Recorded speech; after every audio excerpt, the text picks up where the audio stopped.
Le design universel, c'est aménager pour tous. C'est concevoir en ayant en tête les besoins des personnes qui ont des différences. J'ai étudié à l'Université de Montréal, à la faculté d'aménagement. J'ai fait partie de la première promotion du baccalauréat en urbanisme. On venait d'avoir la première loi sur l'aménagement et l'urbanisme. C'était peu connu, ça occupait peu d'espace. J'ai travaillé 35 ans à Société Logique. L'essence de ma carrière, dans le fond, je l'ai passé là-bas.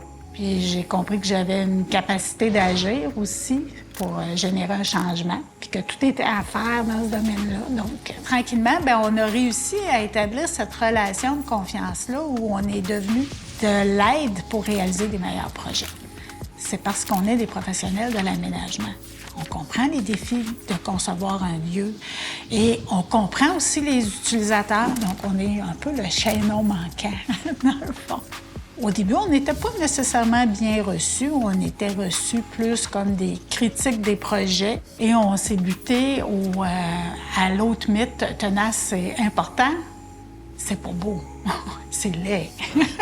Et on a commencé à travailler avec les concepteurs en leur disant: considérez pas l'accessibilité universelle, le design universel à la fin d'un projet. Intégrez ça aux premières étapes d'un projet.